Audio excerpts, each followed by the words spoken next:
As a beginner who has always dreamed of achieving an aesthetic physique of either cartoon or real life models, some names would appear in our heads. Baki, Jotaro Kujo, Captain America, Michael B. Jordan, Arnold Schwarzenegger, Dwayne The Rock Johnson, and many more. If any of those names ever appeared in your list of desired physiques, you probably followed some celebrity's routine for a week or two. And as each week passes, you probably lost your motivation and slowly stopped working out. Look, I am not a professional trainer who can give you advice, but in hopes of a better understanding, my goal for this specific video is to educate you on the basic lessons that I have learned on my 4-year journey of turning my body from this to something much more presentable. So if you're looking for the common terms used in workouts, I might post a video about it in the near future.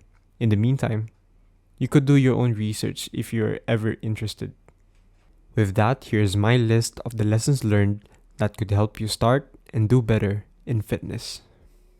I'll put on an ice pack while doing my stomach crunches.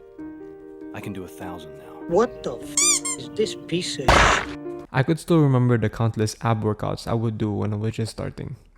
And it is laughable that I used to believe that those exercises alone would be good enough to get me that Patrick Bateman physique.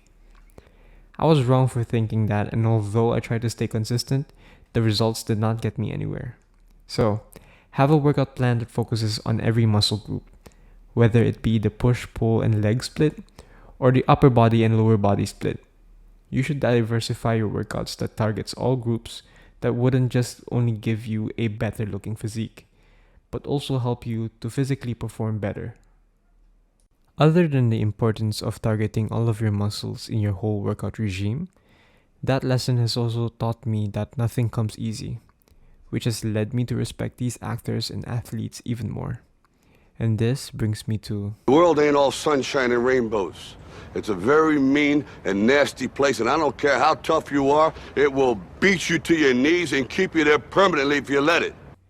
As a beginner, I have often found myself searching for things like how to lose belly fat fast or how to obtain six packs within a month. I actually want to quote a conversation that I heard in a podcast recently that I could definitely relate to. And to give you some context on what happened, this guy asked how could he get a six pack quick? And this other guy questioned him for asking and added, if something is difficult and it brings value, and if everybody had a six pack, it wouldn't be valuable, and thus no one would care. Even though this sounds quite demoralizing to you, that you have to work harder, I want you to know that the road is never about the destination, but the journey. And during my journey, I believe that the small progress you can see is rewarding enough to make you feel better about yourself. Next.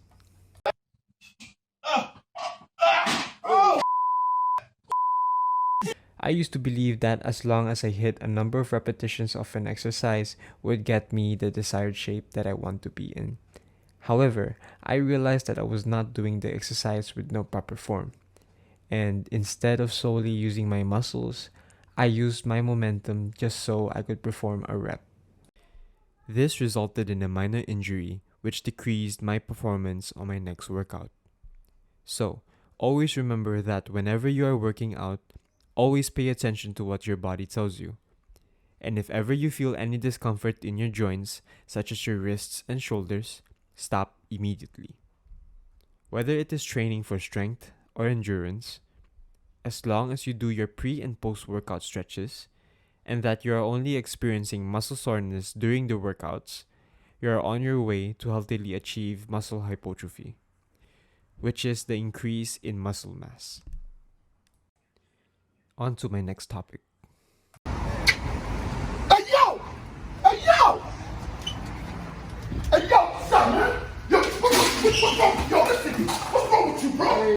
After a workout, I used to reward myself with some junk food and beverages.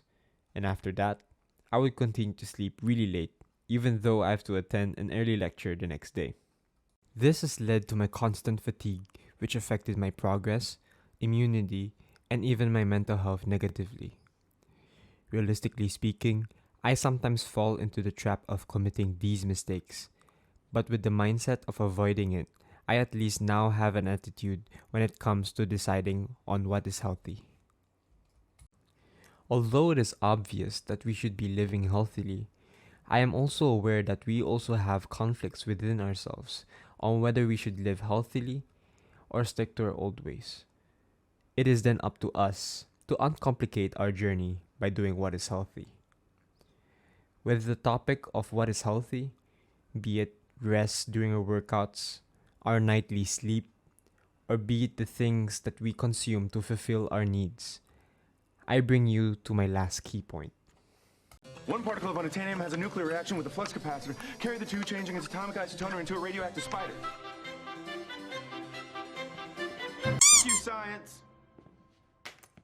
Staying ignorant was by far one of the worst mistakes I have ever made, and I believe it has slowed down my progress. Although it is acceptable to consume proven healthy products and bits of advice from fitness influencers, in which the majority of us are consuming, it definitely would be better to broaden your knowledge by conducting disinterested readings of free research papers made available online. Therefore, I end this point with this question. Since fitness is all about self-improvement, and self-improvement relates to improving your entire lifestyle, should your knowledge about fitness grow as much as your muscles are growing? I'll leave you to answer that. I hope I was able to give you something that would help improve your journey towards fitness. It has been a while since I made a video like this, so I hope I could do this more often. With that, life is good, so live it well.